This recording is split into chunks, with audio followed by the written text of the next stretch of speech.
Hey, what's up everybody? Welcome to Gaming on Board. My name is Josh, and tonight you are prehistoric nomadic people who are wandering the land, collecting resources, trying to bring their tribe to victory. And we all know that prehistoric people love nothing better than to get 15 points as quickly as possible. Just like in Rise of Tribes by Breaking Games. This one was a really good surprise to me. I heard about it here and there, didn't really think much of it. Went up to Cape Fear Games, talked to one of the employees there, and I decided to pick it up, and I'm glad that I did. So let's go down to the table. I'll show you all the modules that come in the box, how to play, and some of my opinions about the game at the end. So let's go check out Rise of Tribes. Alright, so this is what a two-player setup of Rise of Tribes will look like once you follow the instructions in the book. You'll get three different types of all the three different lands, because it's the number of players plus one. So in a two-player game, we'll get three of each. Shuffle them up and set them up in this configuration. Each player will choose a color, take any player board they want, 20 meeples in their color, and their gold deck, and shuffle that up. This is for the base game, by the way. You'll create a pool supply of resources of the three different types. You have wood, food, and rock. The mountains create rock. The rivers or lakes create food, and the forests create wood. Pretty simple. Then you'll place both players' point markers on the 0 spot, and you'll set up the dice on the action board exactly as it's displayed here. So it'll be a sun, a moon, and a blank, and that's important, and you'll see why. Then you'll take one of these village tokens and place it on top of the chieftain and abandoned village event cards, and put those face down next to the event deck. So the first time someone builds a village, these two cards will be shuffled in here. And that is the setup, as Rodney would say. And then there's also a pool of tokens over here out of view of the camera for the different events. So you've got some invaders and a mammoth and a saber-toothed tiger and a chieftain and a canoe, all types of stuff. So, and this is the basic version. There's a Kickstarter version that has wood and everything, and you can actually purchase those pieces after the fact if you want the upgraded pieces. So I've just picked two random player boards here, but there's 8 to choose from, and these are more having to do with the module I'll show you later. But each board has one side that shows the order of play, and one side that shows a character illustration, and they both have the name of the clan or the tribe on there. So on the player board, if you choose a side, you'll see the order of play. You'll have your in-progress goals that go face up on this side, your gold deck, like you see here, and your completed goals face up on this side. You'll also find a village icon on the bottom right with a list of resources. This is what resources your particular tribe requires to build a village, and they're all different.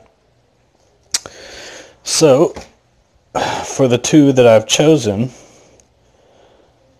this clan, this tribe would need 3 food, 2 rock, and a forest to build a village. This one would need 4 rock, a wood, and a food. And now we're ready to go. So to determine the first player, you'll just shuffle up these village tokens. They all have numbers on one side. One player will pick 1, look at the number, 3, and 2. The lower number goes first. So on your turn, you will have 2 dice. You'll roll those dice. If you ever roll doubles of any type, whether it's 2 suns, 2 moons, or 2 blank sides, that will immediately trigger an event. So let's just say I rolled 2 suns. Good, that's a good roll.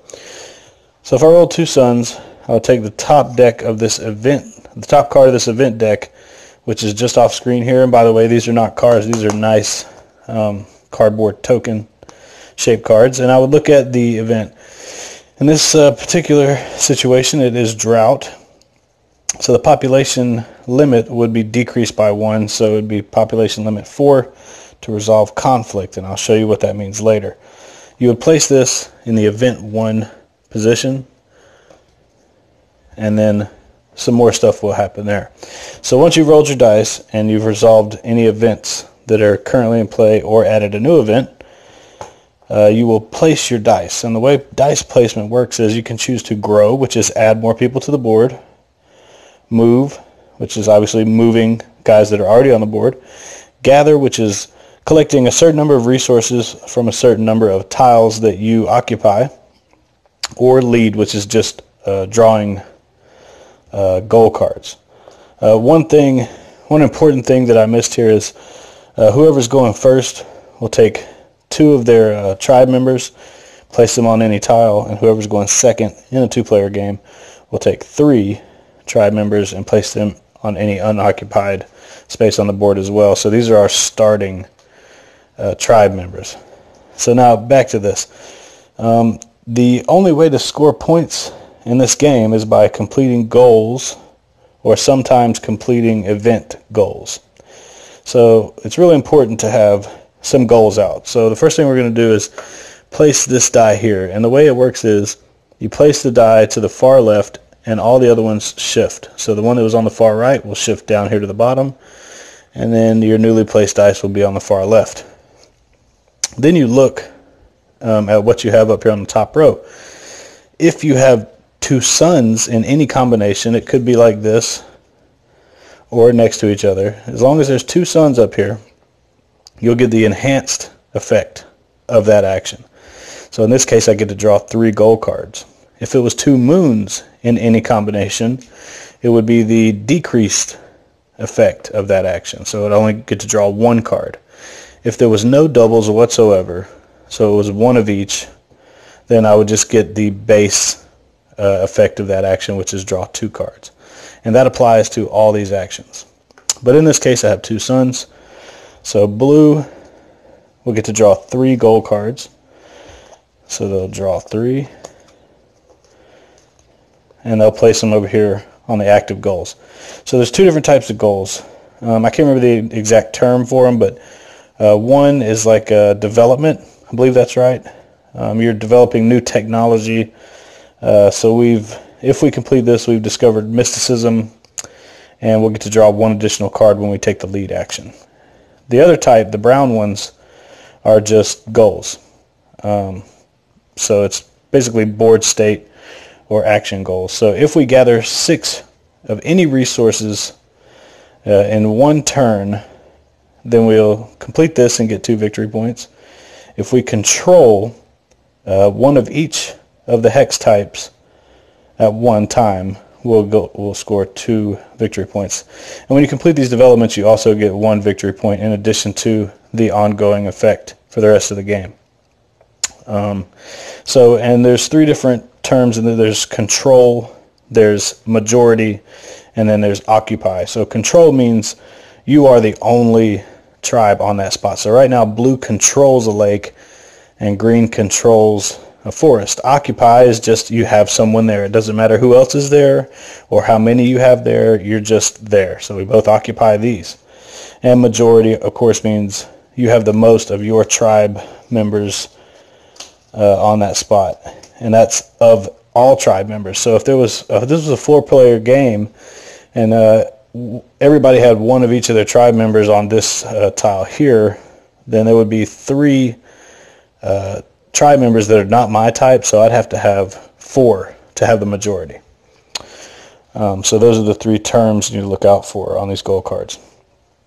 Alright, so that die slides down here, and that'll be the next player's, one of the dice they roll on their turn.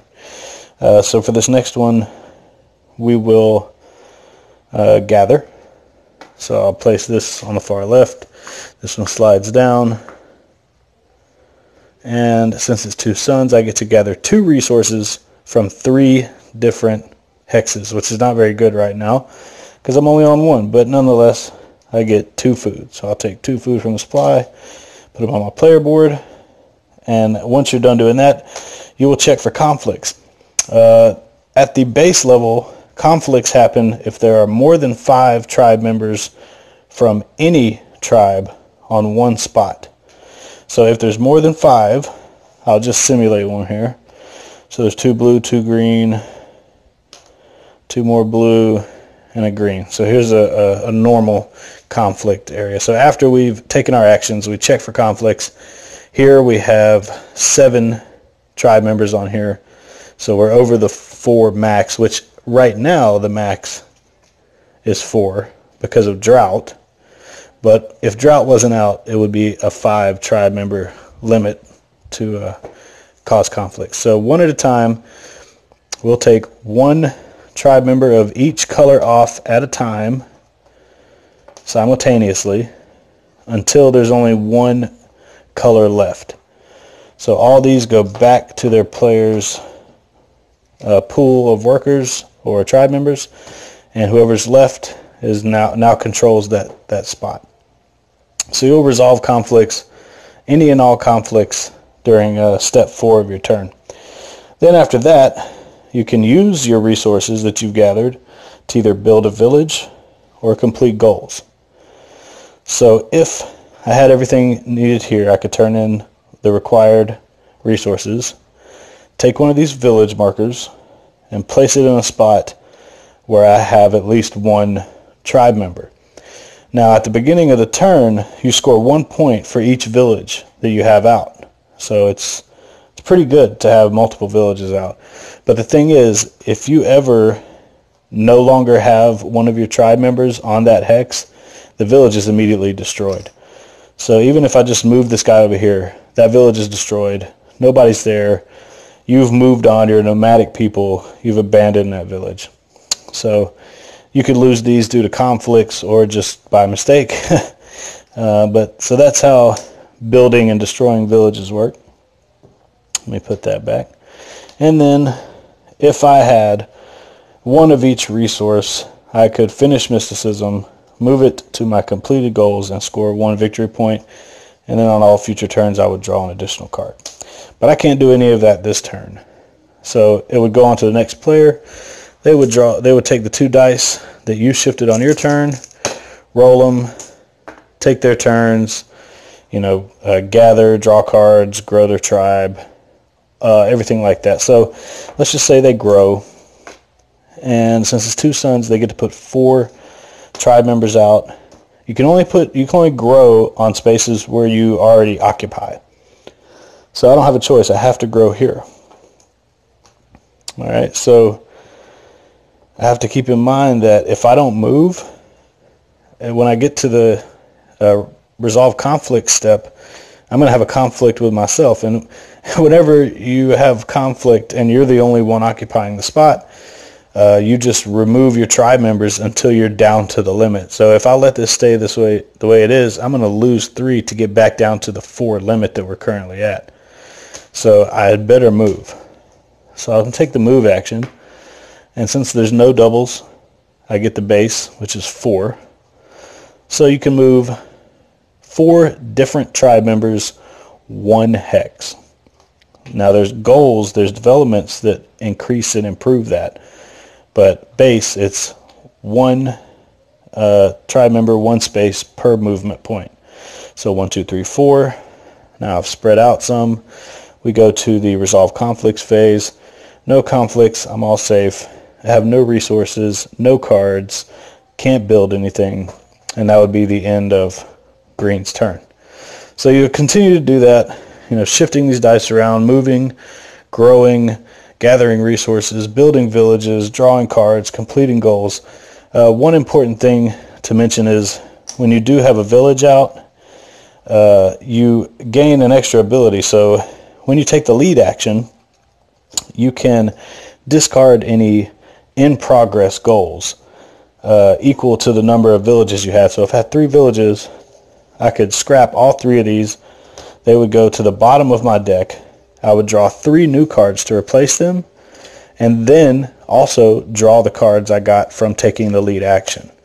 So there we go. I got 5 brand new goals, which opens up a lot more opportunities. So that's pretty powerful to have at least one village out. You're going to be scoring points every turn. You'll be able to cycle through your goals faster. And it's important to note that both of these gold decks are identical. All of the gold decks are identical. And that's it. You'll continue until someone hits 15 points. The first person to hit 15 points immediately wins the game, and the game is over. And there's a lot of cool stuff in the event deck. So you might have a volcano come out and create rock resources from anything it touches. You'll have saber-tooth tigers coming out eating tribe members. You'll have additional resources become available. You'll have a canoe that lets you travel through the lake tiles for free. Additional altar that'll let you you can sacrifice your tribe members and some resources at the altar to gain victory points. Walls will help you defend against conflicts. There's offensive and defensive developments that interact with conflict. The mammoth can provide some food, or you can tame it and actually move it around and affect other people's turns. The invaders come in and cause conflicts. I told you about the volcano. There's just a lot of cool stuff in here. And that's just the base game. The retail version will also come in the box with these variable player powers. So there'll be 2 different powers for each tribe. So whoever you choose, if you choose Kia, then you can go find that purple card, and you can choose either Ambush or Dream Time, and these all have really cool effects. Also in the box, you'll get these advanced tiles. So these 3 tiles will generate 1 extra resource of the given type. This one will cause effects. It'll cover up a mountain. This one is an oasis. I don't remember the effects of all these. There's a jungle one. You've got the wild. So this could be used for food, rock, or wood. So it's just a wild tile. And then the tar pits, where people will get stuck. If you're left alone in the tar pits, there's no one to pull you out, you lose that piece. And finally, there's also a village elder, I believe, module. So whenever you build a village, you can put your village elder out and pay. Once you have the elder out, you can pay the other player 1 of any resource and use one of their completed development cards. So you're basically, your elders going and speaking with their village elder and agreeing to swap developments, things like that. So there you go. That's Rise of Tribes, how to play, an overview, everything that comes in the box. I was really, really impressed with this. I didn't know what to expect. I really like the little dice mechanic they have over here, where when you choose an option, it might be good for you, but you're also setting the next player up for something even better. I like the conflicts, how you can get into conflicts with yourself. You can cause conflicts to happen to block other players from doing things. There's a lot of interaction between players. So 2 thumbs up from Gaming on Board on this one. The only complaint I have, everything's great. It's just these resource tokens are just too tiny. They're just too tiny and really thin. But like I said, you can buy the deluxe resources that are wood. But honestly, I might end up just using Terraforming Mars cubes. I use some blue cubes, some green cubes, and maybe some yellow for the rock. I don't know. But that's the only complaint I have. Very good game. Rise of Tribes. I suggest you check it out. Thanks for watching. Be sure to hit that like and subscribe button. Also check us out on Instagram, Facebook, and Twitter. And as always, thank you for watching, and play all the games.